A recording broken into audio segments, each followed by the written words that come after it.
Hello and welcome to Life and Whiskey. Again, I'm Jordan, and today we are going to be looking at 1792. this this particular bottle is a small batch, which replaced the Ridgemont Reserve brand. It is 46.85% alcohol by volume, or 93.7 proof. Um, it is a Blanton product. And I was just looking on the internet before I started this video. I did not find a whole lot of history on the Blanton distillery.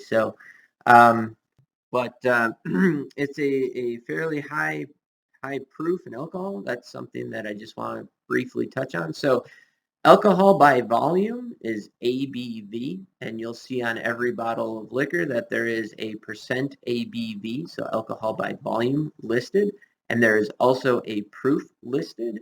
And simply put, um, proof is 2 times the alcohol by volume. And hopefully, I'll do a video on that a little bit later on down the road as well, and maybe we can discuss that a little bit more. But just for now, that's all you need to know is alcohol by volume and proof. They go together, and so yeah, hopefully that's not completely confusing for you.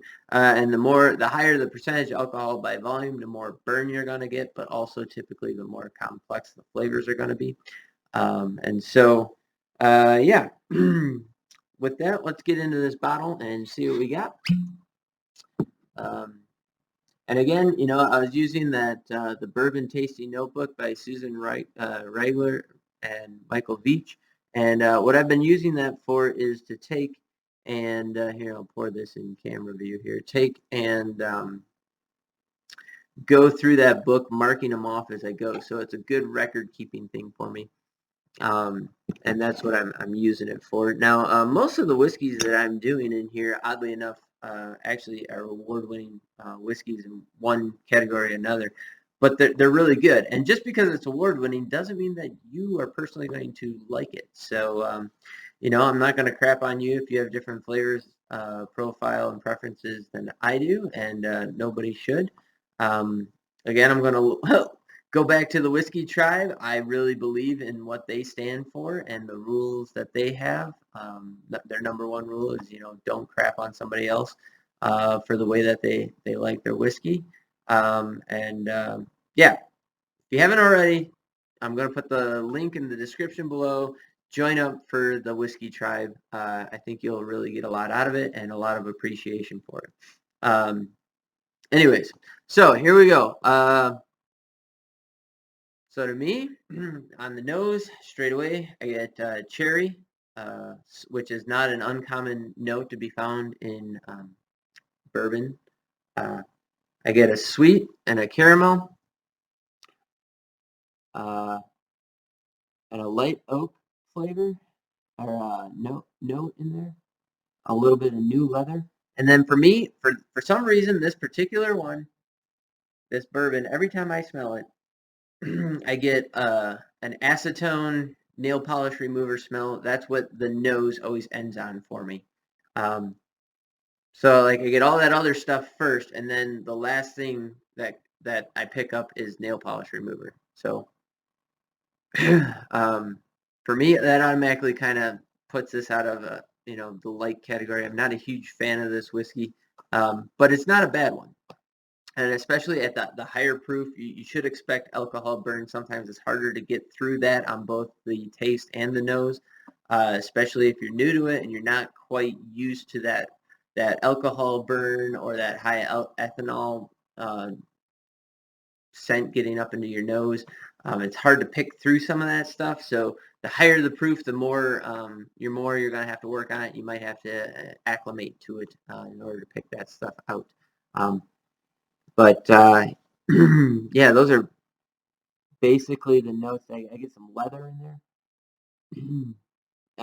Yeah, they're all just kind of basic bourbon characteristics.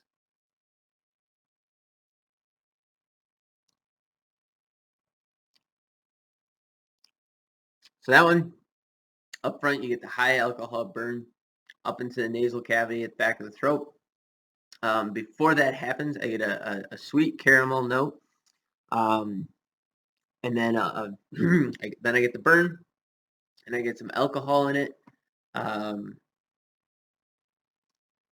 you get that a little bit of oak flavor in there. There's so to me, this whiskey has a lot of burn. Has a lot of the ethanol, acetone, nail polish remover, kind of going into it. Um, I have not tried this one with some water in it to proof it down yet to see what that would do to it. I suspect that if you proof this one down, it's going to open up more and it will hold up well, and it will probably become more friendly without dulling it too much if you put a little bit of water in it. But I've not done that yet. I don't have any water right here at my disposal to try that right away. But I would say that this one's probably not better at the current proof that it's at. But that's just my opinion. Hey, it won awards, recently in the last year or two, specifically for this. So, what do I know? I'm not a judge, right? Um,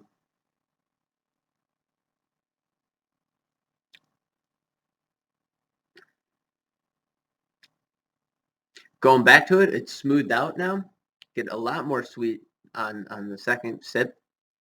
There's a little bit more character in there. The profiles even out a little bit. So on the first sip, it was like sharp notes, a lot of burn right up front. Kind of it hit you and moved, and then it was over. Second go around, smoothed out, kind of sweetened up a little bit, treated me a little bit nicer.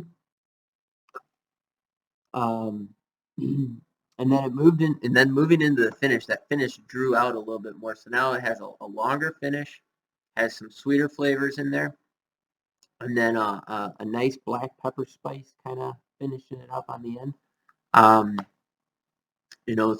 some oak in there. So I would say like the tail end of that finish has that caramel black pepper combination, which is somewhat of an indicative of the barrel spice coming through. Excuse me, and the different flavors. So it's like you taste like this spiky black pepper note that kind of sits up here, and then underlying it, you have this sweet caramel flavor, which is actually pretty nice. Um, but I still get a couple of odd notes in there that I don't really appreciate too much. It's a more complex flavor, so like if you're into some of the harsher, more difficult whiskeys to drink, this might be up your alley. It's not going to treat you with kit gloves though, and I think a lot of that is due to the proof. Um,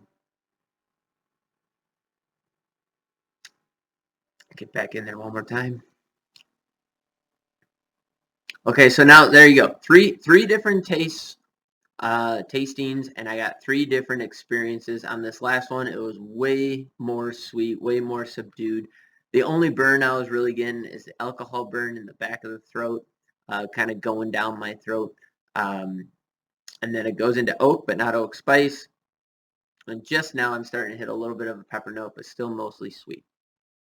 So now if that was the main flavor profile from the word go that I experienced, I would enjoy this much more. Now maybe some of that is acclimating to it. I'm not sure. But it's really, obviously it hasn't gone to waste. I mean, I've dipped into it a little bit here. But it's not what I'm reaching for every day. It's not my everyday sipper.